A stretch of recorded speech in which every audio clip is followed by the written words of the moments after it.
2:15. A bit early. 2:20 is too late. 2:18. 2:17. Hello? I'm here. Oh hey, good to finally hear your voice. You doing alright? Yeah, I'm fine. You okay? Yeah, absolutely. I'm great. So let's just go through the plan again. Yeah. So tomorrow, the scheduled delivery at the bank is 2:30 p.m. As always. Yep, so we're just gonna roll up at 2:17 p.m. exact, and we'll tell them that our delivery is early because the traffic was unexpectedly smooth. Did you check with Bill, our fake IDs already? Yeah, of course. You asked me yesterday. I'm sorry, just making sure. So next we scan those IDs and walk in through the back entrance, a bag filled with counterfeit. At this point, Bill will patch through our pre-recorded videos into the CCTV feed. We'll have exactly 4 minutes in the vault to fill our bags with cash, and we just walk back out the same way like nothing ever happened. We get back in the van, and then we drive away. Great. Sounds perfect. We need to be gone by the time the real delivery arrives at 2:30, and if we get caught... Oh, come on! If we get caught, we ditch those costumes immediately, which means we need a full set of civilian clothes underneath. That's gonna get hot. Will you stop complaining? So where was I? We ditch the costumes and we disperse into the crowd, and then we meet at the getaway car in the parking garage. If either one of us doesn't show up in 5 minutes... Then the other one leaves. I know. Not a fan of this part. Well then maybe you should listen to me more and try to actually be careful. Come on. We've done this so many times now, you know everything's gonna be just fine. You don't have to go through that last part every time. I do, because otherwise you'll forget what's at stake. Sorry, I just want you to be safe. So the getaway car, that's your job. Make sure it's at the right place ready for us. Any questions? No. Alright then, better start preparing. Yeah, I will. And after this, we're gonna hit the art gallery, right? And the pawn shop on the east side? Hey, slow down. At this pace, you're gonna run out of places to rob soon. Just take it one at a time. And what about that talk we had about maybe... Don't even start. What about retiring, moving aboard, giving ourselves a nice place with a nice view? Yeah, you keep dangling that in front of me. And what are we gonna do then? Lounge on some beach and sip cocktails all day? Sure, it sounds nice, but we're not gonna be happy and we're not gonna have a purpose. We can find proper jobs. For what? Money? Our improper job pays much better, and how can you find purpose working in an office all day for some greedy businessman? You're better than that. So you're not greedy now? Well, we're stealing dirty money anyway. Money they got from manipulating and exploiting people, so I'm helping put an end to that. Oh, come on, so we're the heroes now? Hey look, this whole quitting thing. Maybe it'll work when we're older, but not right now. Right now, I have a purpose and I'm not finished. Your purpose is crime, and at least I don't see myself as a hero when I do this. My purpose? You're the bigger criminal who started this whole thing. You pulled me into this to begin with. Because I needed the money, and you did too, but now we don't.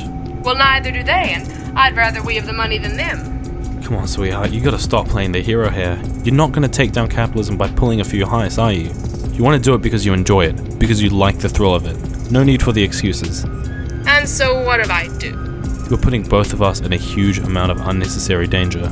You don't need to be a part of it if you don't want to. Well, who's gonna be there to save your ass then? And admit it, I've done it far too many times. That may be, but without me, you've never been this rich. And I never wanted to be, and that's such a selfish thing to say. Look, let me get it straight then. I've been thinking about this for a long time. You're right, I don't have to be a part of it, and I don't want to. So I've decided that this will be my last job. That's it. Then I'm out for good. If you're gonna keep stealing after this, then I'm just sorry I can't be a part of your life. Oh, please don't do this. Look, I'm sorry, alright? I'm so sorry for pulling you into this business to start with. I know how much you love all this, all the unpredictability and excitement. But please just consider how much I love you. Consider why I'm doing this. Please, now go set up the car. I'll be home soon.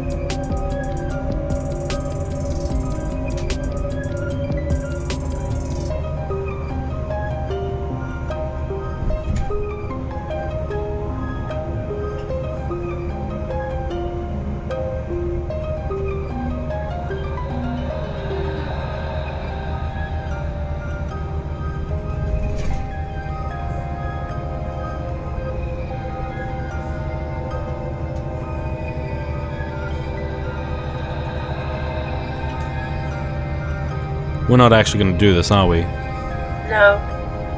Because you're dead. Yeah. Well, I already did it. Just now, before I got on this bus. I robbed that bank. I know. Right. No more games. Here's the full truth, baby. Back in the day, we owned the city. Whatever we wanted, we just took. And after I brought you in, you just became the best. Everything went so well. Almost a little too well. You were so good and you loved the thrill of the job so much that you just got carried away. You made us do bigger and bigger jobs. Steal more and more expensive things. Your rashness and impulsiveness took your own life. But without it, you'd never have been you. And I'd never have noticed you. And we would never have fallen in love. And I refuse to think about a life where that didn't happen. But, baby, I just wish that you'd listen to me a tiny bit more. Stop to think just for an extra second. If only you did that, you'd still be here, with me, and I'd be driving, just a little bit too fast, with you by my side, as we head home with $1 million in the trunk. I can see your silky hair dancing in the wind, your glowing skin in the afternoon sun. And I'm sorry to disappoint you. I never stopped stealing. You'd always laugh at me for wanting to quit. Sometimes you'd get angry even. But we both know that deep down you wanted to stop too. Except you couldn't. You knew the risks just as well as I did, but that thrill, that taste of adventure, always won you over. I started stealing at 15 because I needed the money to survive, and by the time I turned 20, I had enough money to live 2 lifetimes. I was ready to quit when I met you, at which point you turned my boring, foolproof set of moves into elaborate heists. I always knew it was risky, but looking back it was just ridiculous. And somehow I loved you, I just went with it. Stealing became associated with danger and risk, as much as it became associated with you. Hell, I could have quit and retired at any time. I could have continued stealing myself if I wanted to. But for you, I lied to myself. That I needed 2 people. That I needed more money. That we'd just do a few more jobs and it would all be over.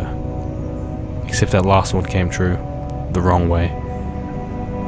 Now that you're gone, even though I can move on and live a good life, I don't want to anymore. I don't want to be okay without you. That life was meant for both of us. It was our plan, not just mine. And so here I am, doing the only thing we're good at, as you used to say, the only thing that still connects me to you. Initially, I tried to do it my own way, taking the simplest and safest steps, but it just didn't feel right. You see, darling, you've won. That sense of adventure and thrill is everything to me now. I steal just to feel that again, to feel some semblance of the life we shared. You were my blessing and my curse, and I guess there just wasn't any other way. Alright, I'm at our stop. I need to go.